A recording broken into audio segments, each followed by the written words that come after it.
Al Gore has said the global warming bill will be the first step toward global governance. Former French President Jacques Chirac has said that Kyoto Protocol is the first step to an authentic global governance. What exactly do Al Gore and Jacques Chirac mean by global governance? Take the European Union. It started with just a very small bureaucracy. Just a few people designed to make sure there was enough coal and steel to go round after the end of the Second World War. That then became hideously transmogrified over the decades into the monster that it now is. There is, of course, a European Parliament for the sake of appearing democratic, but it can't propose legislation, it can't decide legislation, any decisions it does make can be overridden. Now that model is being taken by the UN as a shining example of what they wish to achieve at Copenhagen, where they are going to set up a world government.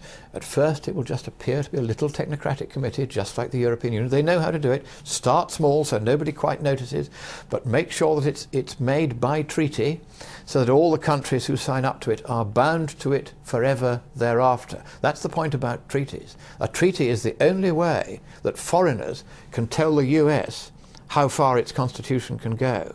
It's the only way that the constitution itself, created by your founding fathers, can be subjugated by people overseas.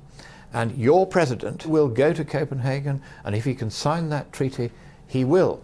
If he can't sign it, because he hasn't got 2/3 of the Senate to agree with him, what he will then do is to enact its provisions as a statute, because that only requires a simple majority of both houses.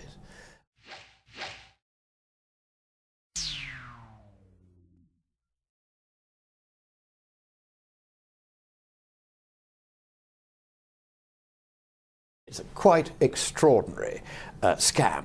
And what has happened is, we've seen this all before. The European Union was among the first to climb onto this bandwagon, say we must show how good we are at shutting down our economies in the name of saving the planet. So they introduced a cap and trade scheme. And every member state promptly allocated itself more carbon credits than the carbon it was emitting at the time. So the price of carbon credits crashed to zero. Then they tried again, this time giving themselves a slightly tighter target, and the economy collapsed, so the price of carbon credits crashed to zero. Then Chicago, which of course was the home of the futures market originally, said, why can't we get into this? And the likes of Al Gore and Lehman Brothers then went into it, and Lehman Brothers collapsed because their eye was off the ball. Instead of getting on with genuine investment, they were faffing around trading hot air. And now, on the Chicago exchange, as we talk today, the price of a ton of carbon emitted is 25 US cents. You might as well not bother. Those screaming the loudest about man-made global warming fears are opposed to global warming cap and trade. The UK environmental guru James Lovelock has called the cap and trade approach, quote, verging on a gigantic scam, unquote. NASA's James Hansen, who's been the U.S.'s most vocal global warming promoter, has called the cap and trade approach ineffectual and hopes it fails. Lest there be any doubt about the true motives behind global warming cap and trade, you need to look no further than Senator Ben Cardin, a Democrat senator from Maryland, who called global warming cap and trade, quote, the most significant revenue-generating proposal of our time. Indiana Governor Mitch Daniels explained, quote, a lot of people will get filthy rich doing nothing for the environment, unquote. Many think cap and trade will be just another law passed in Washington. But the Washington Post explains, current global warming proposals, quote, will require a wholesale transformation of the nation's economy and society, unquote.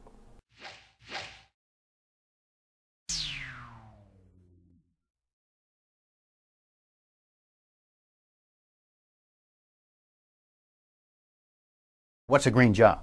A green job is, if you distill it and scrutinize it, it means requiring more man hours to produce a kilowatt hour of electricity, meaning much more expensive.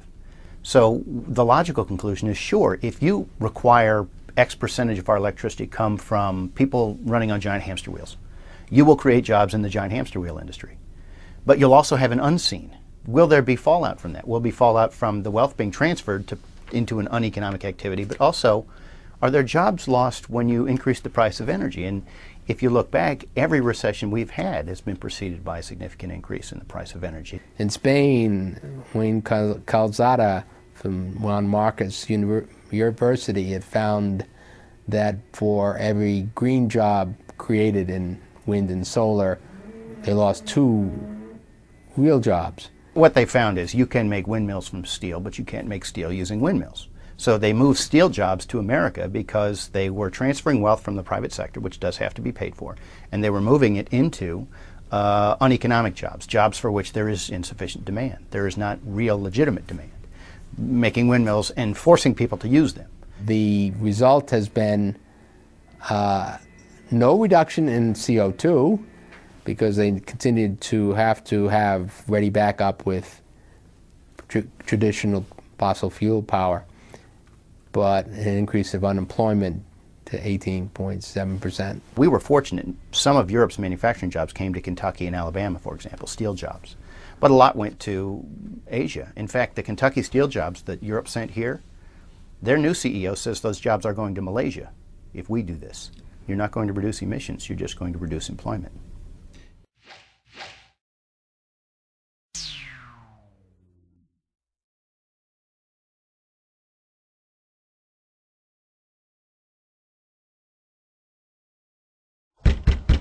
Police, open up!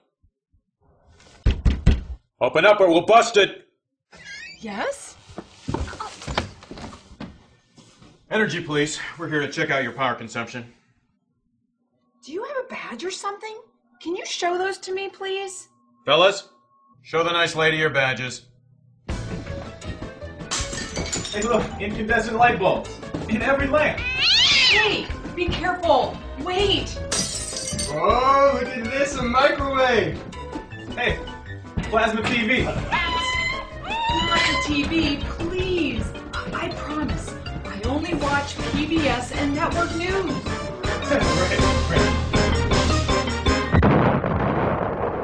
Since you cooperated, we're gonna let you off easy this time.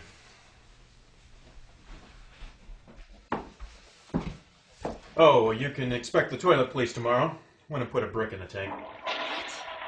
Better make that 3 bricks.